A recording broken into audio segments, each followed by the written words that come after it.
What is going on? Today I need to do some work on the Black Rose. This is my daily driver, if you guys didn't know. Doesn't look like it's pretty rough. I haven't been driving it for the last 2 weeks. Kind of been hanging out in the yard, as you can see. I've been driving the lowrider. But the reason I haven't really been driving this thing too much, the brakes are starting to squeak, and I need to kind of see what the deal is. They've been squeaking when I go to like a low roll. Hit the brakes, kind of go away. So I don't think the brake pads are worn, but it's getting to where it squeaks all the time now. So we're going to tear into it and see what's going on.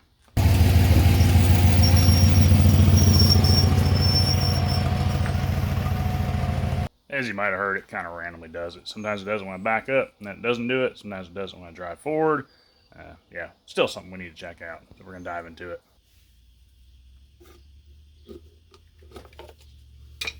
The lug nuts on this one are 3/4. They will vary throughout the years. I've had some 3/4, some 13/16.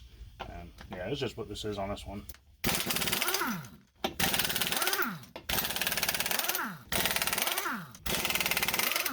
Alright, our rotor isn't looking too bad. A little glazed, but as far as any kind of grooves go, that's good. Don't really have a ledge here, which is good.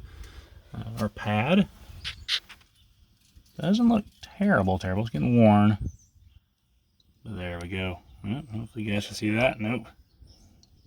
There we go. There is our problem. Our squeaker is rubbing. So yeah, we need to address that. Time to change pads. And while we're in here, we will grease our upper and lower ball joints and our tie rod ends.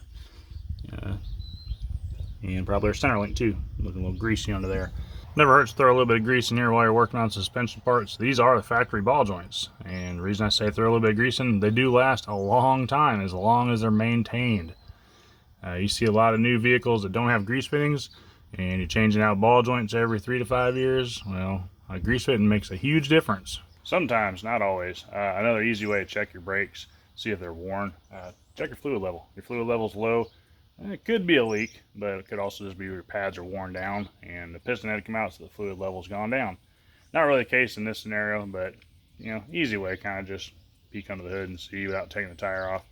I don't know, just throw it out there for you. Our fluid level is pretty full. Mainly I just wanted to check this right now. I'm going to push the fluid back into the reservoir. Some people may argue with that. I'll get into that in a minute. But I wanted to make sure I wasn't going to overflow the reservoir. Like I said, I'm going to push the piston back in, and so the fluid's going to come back up here. Our fluid is pretty dark. I would like to change it. I don't believe I'm going to have time to do it today, though. As I said a few seconds ago, what I'm going to do, I'm going to push this piston back into the caliper to push all the fluid back up into the master cylinder. Some people may agree with it. Some people may disagree. I am no ASC certified mechanic, but I can assure you I've been working on Cadillacs for 20 plus years now. I've literally had this platform ever since I started driving. I've had zero issues with pushing the fluid back. I have worked on hundreds and hundreds of Cadillacs. Yeah, zero issues. But say you don't want to do that, that's fine. You can open this bleeder here, do the same thing, squirt all your fluid out. You will have to re-bleed your brakes. That's the reason I don't do it. This is a lot faster, a lot simpler, a lot cleaner in my mind. So with that being said, what we want to do, we want to relieve a little bit of pressure here. That way we have room to be able to pull this off. As I said, I don't really have a lip here, which is good. That'll probably come off all right. But I usually try and get a little head start on taking the pressure off. So I get a screwdriver or a pry bar or anything, and I stick it in here. I'll bring you in and kind of show you what I'm doing. But basically I just wedge the screwdriver on the edge of the rotor, pull it a little bit just to take the pressure. That way it pulls this caliper off a lot easier. I do have a tool to compress this. Once I get it off, you can also use a C-clamp. All honesty, you can use a C-clamp right here too. And I'll kind of show you a little bit of that. Show you how to use a C-clamp with it off, and I'll show you the tool that I got. Alright, it's kind of a weird angle to film at. But yeah, what I do, I just stick my screwdriver in there. You can see I got a screwdriver going towards the front of the rotor. And then I just use it to pry. Just pull just a little bit, and it'll decompress it. Alright, that was option one. That's usually my go-to option. Option two, C-clamp. Yes, my C-clamp is a little more on steroids than what most people's are. Yeah, you can put it like that, compress it. Yeah, like I said, same principle.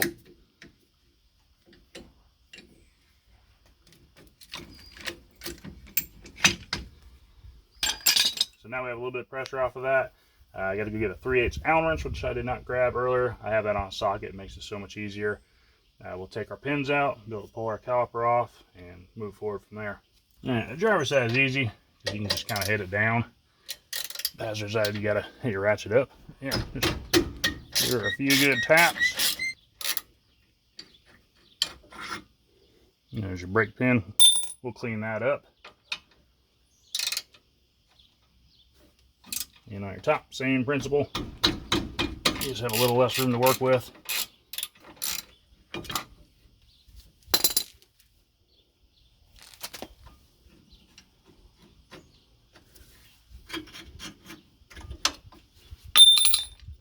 Just drop your pin, that'll be a-okay.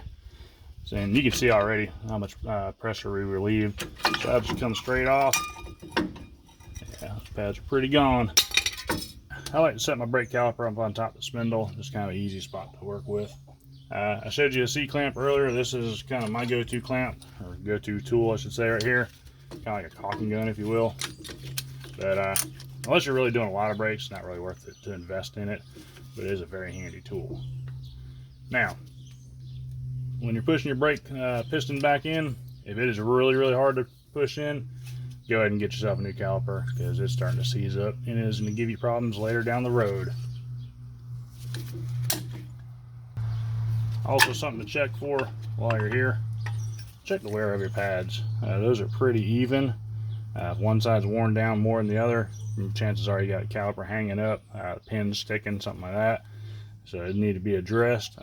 They wear at a wedge. A lot of times the hardware's hanging up. These don't really have too much hardware, so that's not so much the case here. But you do want to make sure to grease up your pins, keep them sliding.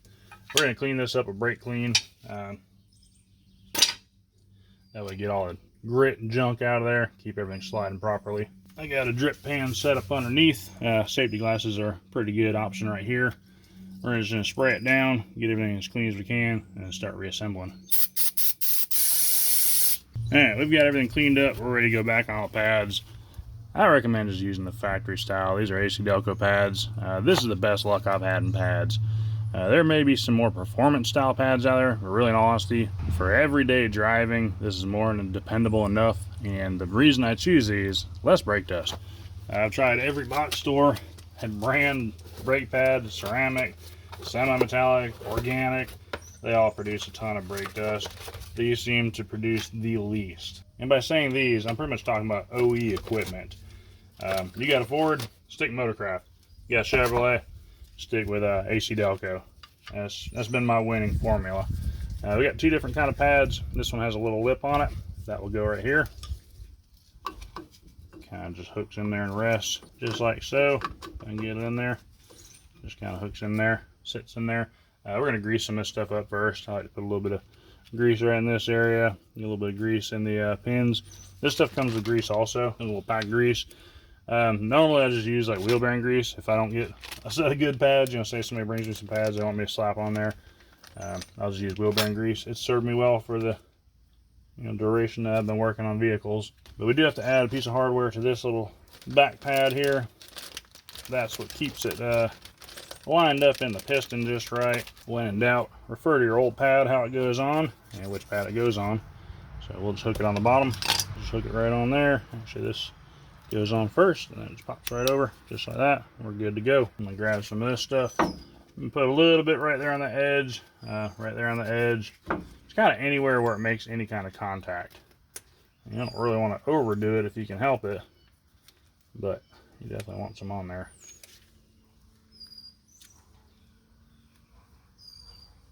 Probably could clean that just a hair better, which we'll do. All right, we got that cleaned up a little bit better. Kind of happy with that. It's one of those times where you don't really want to skimp on your work. One, this stops your vehicle. It's kind of important. And two, you'll be right back in here if you didn't do a very good job. Depending on if your vehicle stops and you don't get in a wreck first. And we'll throw a little bit on the back of here. Kind of keep that lubricated, I suppose. I'm trying to kind of put it on all surfaces that are going to be touching something. Now that I've shown you putting that in, I usually put that in last. Reason being, slide this in there, you get our little ears mounted up on the bottom or lined up, and push that in, get your glove caught in there, so you got to do it twice. Slide that in, set your outside pad in there. It kind of locks in somewhat. And then we're ready to put it back on our spindle. Alright, we got these little washers in here. We want to push them back. they kind of just float. You don't want to push them too hard because they can come out. You may have to grab some pliers to push them with. So we'll set that back up there. Try the two-handed approach. Seems to be working pretty good. We'll get them flat. Alright, we managed to get our little washers pushed back, so it should slide on, hopefully.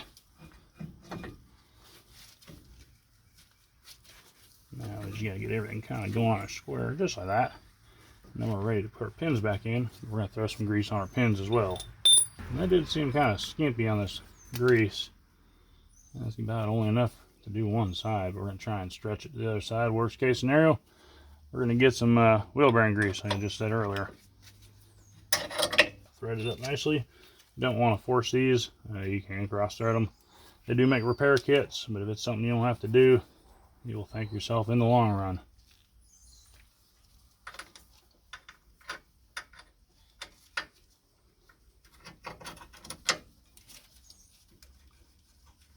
Right, our threads are started.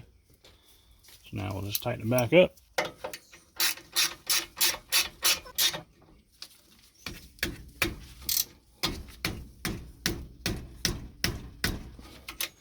I'm going to put a pretty decent amount of pressure on there. Bring it down here. Because, I mean, this is what holds your caliper on. You don't want that pin coming out.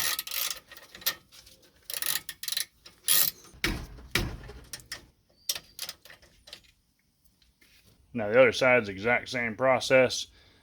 Once you get it all done. Usually I tend to do one side at a time. That way I don't have to worry about when I'm pushing that pressure back, it popping the other caliper out. Kind of rare that it does that, but I have seen it do that, so it's not fun when it does that. More easier just replacing calipers at that point. So yeah, I usually tend to do one side at a time. But when you're done, you get your wheels back on, all your brakes, all that back on, set your car back on the ground. Before you do anything, hop in there, push the brake pedal. First few pushes will be soft. That's pretty much where it's pushing that caliper out, taking up that slack. But you should feel your pedal harden up, and once it hardens up, it's pretty well good to go. Obviously, start your car, put it in reverse or drive, and you know, just kind of ease on it. Make sure your brakes work good before hitting the road. Ask me how I know about that. Used to work at a parts store. A dude changed his brakes in the parking lot. Didn't do that. Just put it in gear. Whoop, right out in traffic. Got in a wreck. Yeah. So always check that first. You know, brakes are kind of important.